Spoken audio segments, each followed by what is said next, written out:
Machhapuchhre bank शाखा कार्यालय लमहीले लमही आँखा अस्पताललाई 1 लाख मूल्य बराबरको 3 पिस 4 थन स्टिलका कुर्सी सहयोग गरेको छ। बैंकले सामाजिक उत्तरदायित्व कार्यक्रम अन्तर्गत शुक्रबार लमहीमा एक औपचारिक कार्यक्रमका बीच हस्तान्तरण गरेको हो। नेपाल नेत्रज्योति संघ लमही आँखा अस्पताल प्रशासनिक समितिका संयोजक घनश्याम सुवेदीको अध्यक्षतामा तथा नेपाल नेत्रज्योति संघ लुम्बिनी प्रदेशका कोषा अध्यक्ष लीला शाहको प्रमुख अतिथितामा कार्यक्रम भएको थियो। सो अवसरमा बोल्दै नेपाल नेत्रज्योति संघका प्रदेश कोषाध्यक्ष शाहले मन्दिरको सेवा भन्दा पनि मानव सेवा उत्तम सेवा भएकोले अन्धोपनको समस्या लिएर अस्पतालमा आउने बिरामीहरूका लागि बसाइमा सहजता ल्याउन सहयोग पुग्ने भन्दै बैंकलाई धन्यवाद दिनुभयो। नेपाल नेत्रज्योति संघ राप्ती तथा बहादुरगञ्ज लमही आँखा अस्पतालका वरिष्ठ प्रशासक शमशेर थापाले बैंकलाई धन्यवाद दिँदै खुशी व्यक्त गर्नुभयो। कार्यक्रममा वरिष्ठ अतिथि माछापुच्छ्रे बैंकका दिनेश बोहराले आफूहरूले विगतदेखि नै सामाजिक सेवाका लागि काम गर्दै आएकोले आँखा जस्तो संवेदनशील अस्पतालमा आउने बिरामीको लागि बसाइमा प्रयोग होस् भनेर सानो सहयोग गर्न पाउँदा आफूलाई खुसी लागेको र यो कार्यलाई निरन्तरता जोड दिने बताउनुभयो। कार्यक्रमको सञ्चालन लमही आँखा अस्पतालका कार्यक्रम व्यवस्थापक टेक बहादुर चौधरीले गर्नुभएको थियो।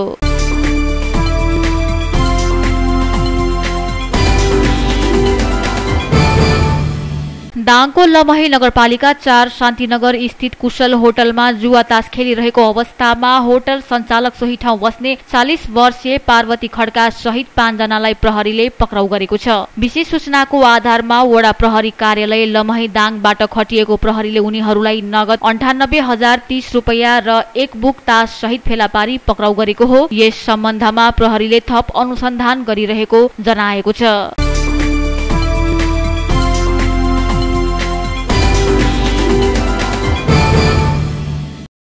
दाङको राप्ती गाउँपालिकाको आयोजनामा पोषण मैत्री स्थानीय शासन सम्बन्धी अभिमुखीकरण कार्यक्रम शुक्रबार पालिकाको सभा हल मसुरियामा सम्पन्न भएको छ। कार्यक्रममा आधारभूत पोषण, बहुक्षेत्रीय पोषण योजना, पोषणको अवस्था, अवधारणा र सुधारका प्रयास बारे छलफल भएको जनाइएको छ। त्यस्तै कार्यक्रममा पोषण मैत्री स्थानीय शासनको अर्थ, पोषण मैत्री राष्ट्रिय कार्यविधि सोच, लक्ष्य, उद्देश्य र रणनीति, पोषण मैत्री स्थानीय घोषणाका विभिन्न तहहरू, पोषण मैत्री स्थानीय घोषणाका विभिन्न निकायहरूको भूमिका, पोषण मैत्री स्थानीय तह घोषणाका सूचकहरूबारे जानकारी गराइएको थियो। कार्यक्रममा राप्ती गाउँपालिका स्तरीय पोषण तथा खाद्य सुरक्षा निर्देशन समितिका अध्यक्ष एवं गाउँपालिकाका अध्यक्ष प्रकाश विष्टको अध्यक्षतामा सम्पन्न अभिमुखी कार्यक्रममा पालिका उपाध्यक्ष कमलापति चौधरी, प्रमुख प्रशासकीय अधिकृत नेव बहादुर ओली, वडा अध्यक्षहरू, कार्यपालिका सदस्य र विषयगत शाखा प्रमुखहरूको सहभागिता रहेको थियो। कार्यक्रमको सहजीकरण बहुक्षेत्रीय पोषण योजनाका लुम्बिनी प्रदेश संयोजक भूमेश्वर शर्मा र प्रशिक्षक विकास ग्यावलीले गर्नुभएको थियो।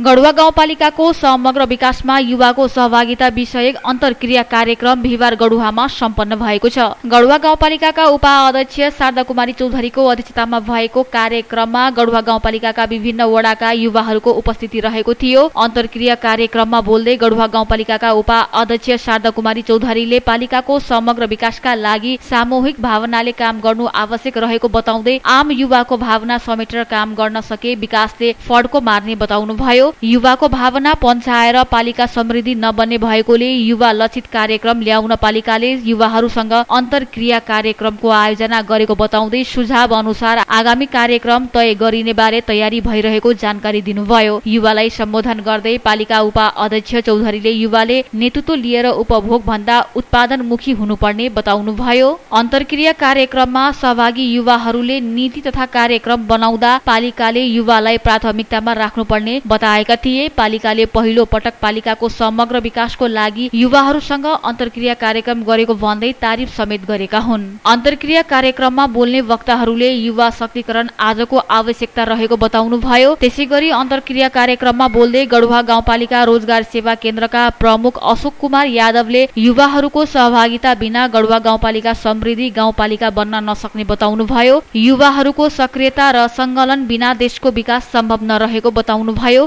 कार्यक्रमको प्रशिक्षकमा गढुवा गाउँपालिका प्रशासन शाखा प्रमुख पुनाराम शर्मा रहनु भएको थियो। कार्यक्रममा गढुवा गाउँपालिका उपाध्यक्ष शारदा कुमारी चौधरी, वडा सदस्यहरू दिनमणि आचार्य, राधेश्याम थारू कुमाल, प्रशासन शाखा प्रमुख पुनाराम शर्मा, रोजगार शाखा प्रमुख अशोक कुमार यादव, इन्जिनियर विशाल भण्डारी, रोजगार शाखाका सत्यपाल यादव लगायतको उपस्थिति रहेको थियो। कार्यक्रमको सहजीकरण रोजगार सेवा केन्द्रका प्रमुख अशोक कुमार यादवले गर्नु भएको थियो।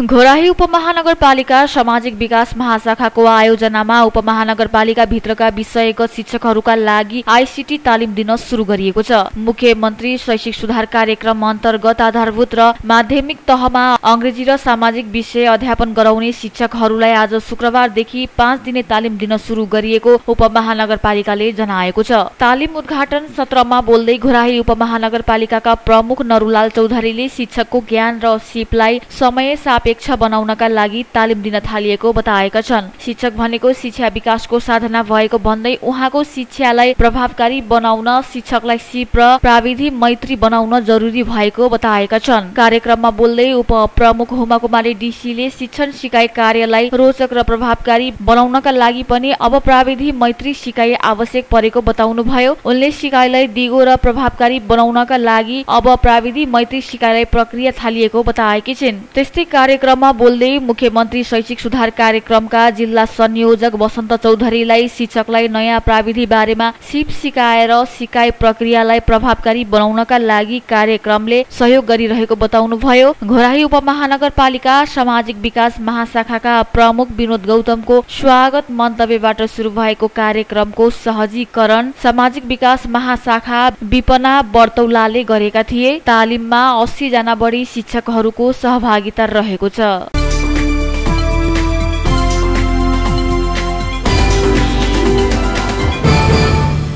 दाङमा गर्मीका कारण विद्यालय बन्द गरिएको छ।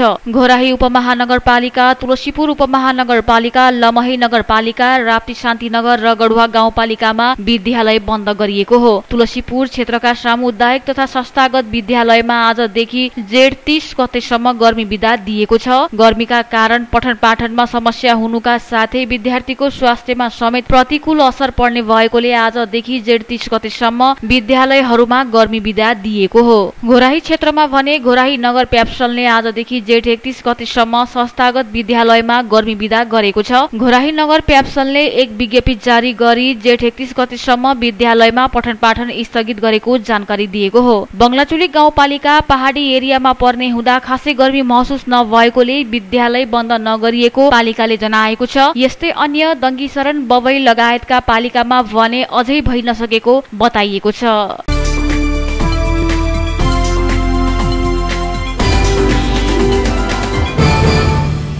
लुम्बिनी प्रदेश सभा सदस्य अम्बिका काफ्लेले भ्रष्टाचार र सुशासनका क्षेत्रमा काम गर्न युवाहरूलाई आग्रह गर्नुभएको छ।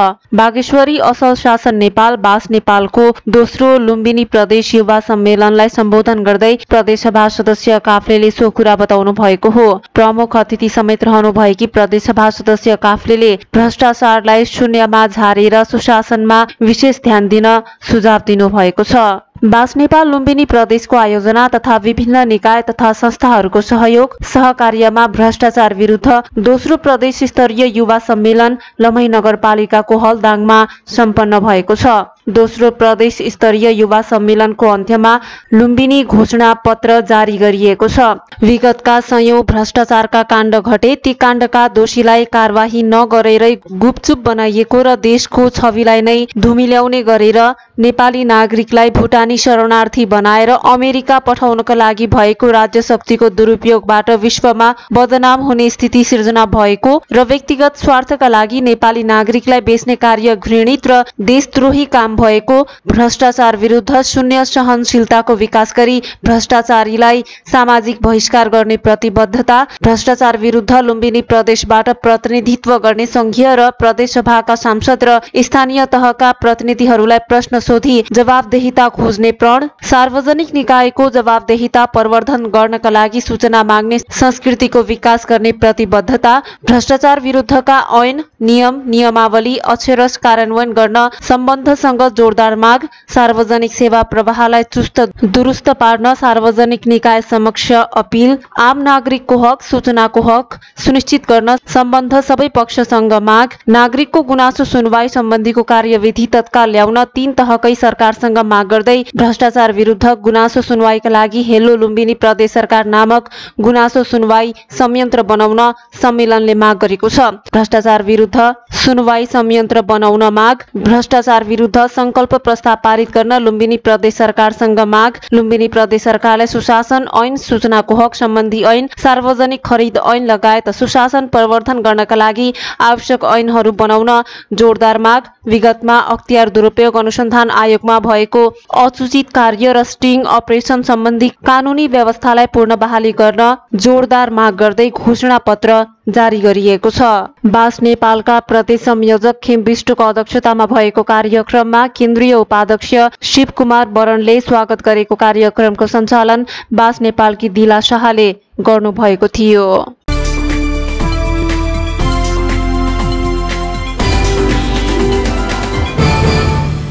दाङको तुलसीपुर उपमहानगरपालिकाले बस पार्क क्षेत्रको जग्गा बेचेको भनेर चौतर्फी आलोचना भएको छ। उपमहानगरपालिकाले आफ्नो स्वामित्वमा भएको जग्गा व्यक्तिलाई बेचेको भन्दै चौतर्फी आलोचना भएको हो। पछिल्लो समय देशभर भ्रष्टाचार विरुद्धका घटनाले व्यापकता पाइरहेको बेला तुलसीपुर उपमहानगरपालिकाको जग्गा सम्बन्धी विषयले अझै व्यापक रूपमा चर्चा तथा आलोचना भइरहेको हो। तुलसीपुर उपमहानगरपालिका वडा नम्बर 5 बस पार्कको दक्षिण तर्फको पुरानो राप्ती सार्वजनिक यातायात समितिको काउन्टरको पछाडिको 8 वडा घडेरी तुलसीपुर उपमहानगरपालिकाले बिक्री गरेको भन्ने आरोप व्यापक छ। उक्त घडेरीका बारेमा तुलसीपुर उपमहानगरपालिका मेयर टीकाराम खड्काले आफूले उपमहानगरको जग्गा बिक्री नगरेको स्पष्ट पारेका छन्। मेयर खड्काका अनुसार तत्कालीन मेयर शंकर आचार्यको कार्यकालमा 8 वटा घडेरीको सेतो पूर्जा जग्गाको मूल्य तोकेर रसिद काटेको दिइसकेकोलाई आफूहरूले हक अधिकार मात्र दिएको बताए। उक्त जग्गा तत्कालीन मेयर शंकर आचार्यको कार्यकालमा व्यक्तिलाई दिइसकेको जग्गा हो। क्याबिनेटको 2057 र 58 को 2 वटा बैठकले सो निर्णय गरेको तथ्याङ्क छ।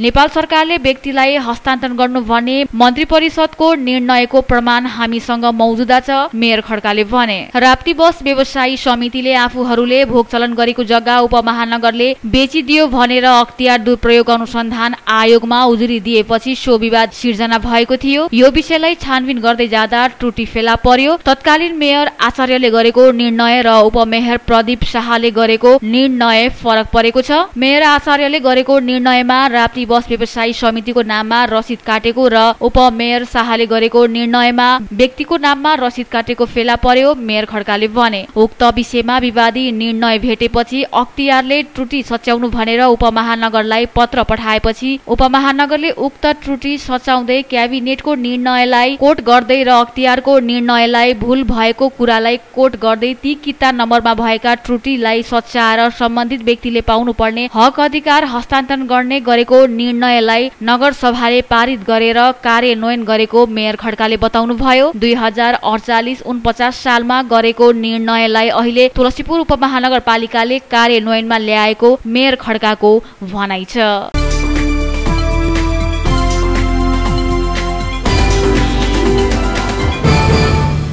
दाङमा अधिकांश चर्चहरू दर्ता बिना सञ्चालनमा रहेका छन्। तुलसीपुर उपमहानगरपालिकाका वडा नम्बर 3 दमार गाउँमा रहेको दमार गाउँ चर्च र दाङ इसाई समाज बाहेक अन्य चर्च दर्ता बिना सञ्चालन भएका हुन्। जिल्लामा करिब 300 चर्चहरू छन्। केही दिन अघि दाङका सहायक प्रमुख जिल्ला अधिकारी सावित्रा पुलले जिल्लाका विभिन्न पालिकाबाट विवरण प्राप्त भइसकेको भन्दै केही दिनमै प्रमुख जिल्ला अधिकारीसँग समन्वय गरेर अघि बढ्ने उल्लेख गर्नुभएको थियो। इसाई समाज दाङका उपाध्यक्ष उदय स्वर्णकरले दाङ इसाई समाज भनेर दर्ता भएकोले अब जिल्लाभरका चर्च तथा मण्डलीहरूलाई समाजमा आबद्ध गर्न समन्वय भइरहेको र निकट भविष्यमै त्यो काम सम्पन्न हुने बताउनुभयो। त्यस्तै इसाई समाज लुम्बिनी प्रदेश उपाध्यक्ष मनोज बस्नेतले भने इसाई समाज इसाई धर्मावलम्बीहरूको छाता संस्था भएकोले चर्चहरू दर्ता गर्नुपर्ने भन्दा पनि समाज माथहात ल्याउन पहल गर्ने बताउनुभयो। उहाँले धार्मिक स्वतन्त्रताको विषयमा प्रशासनले पनि आफूहरूलाई आवश्यक साथ दिनेमा आफू विश्वरत रहेको बताउनुभयो। चर्चमा एउटै व्यक्ति पास्टर र अध्यक्ष हुनुमा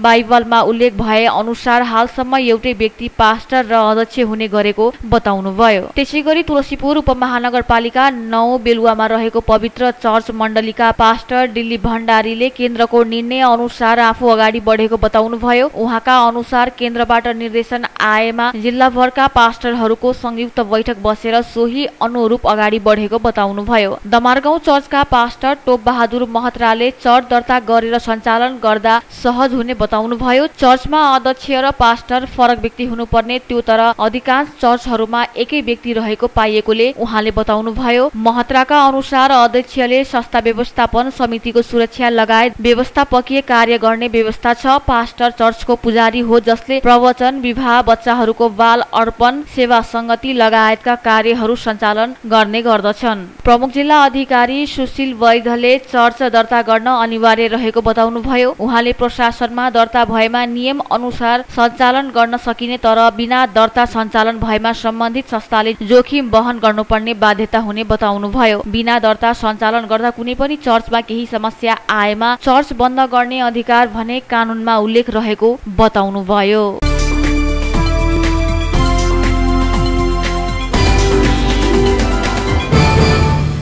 पश्चिम दाङको दङ्गीशरण गाउँपालिका 1 फुर्के शैलीको देउराली डाँडामा प्रतीक्षालय निर्माण गरिएको छ। वडा कार्यालयबाट आर्थिक वर्ष 2079-80 मा विनियोजित 1,55,000 बजेट मार्फत उपभोक्ता समिति गठन गरेर उक्त प्रतीक्षालय निर्माण गरिएको हो। वडा नम्बर 1 कै बाँकीबाट फुर्के शैली जोडिएको सडक खण्ड अन्तर्गत 2 स्थानको सिमाना अर्थात् बीच पर्ने देउराली डाँडामा जस्ता पाताले छाएको प्रतीक्षालय निर्माण गरिएको छ। उक्त स्थानमा प्रतीक्षालय निर्माण भए अब बाँकी फुर्के शैली सडक खण्डमा आवत जावत गर्ने पैदल यात्रीदेखि सम्पूर्ण यात्रुहरूलाई घामको बेला शीतल बस्न र पानी परेको बेला ओत लाग्ने सहज हुने अपेक्षा लिएको छ। यसैबीच प्रतीक्षालय निर्माण गर्दा लागेको खर्च विवरण बारे बुझ्न खोज्दा उपभोक्ता समितिले खुलाउन चाहेको छैन।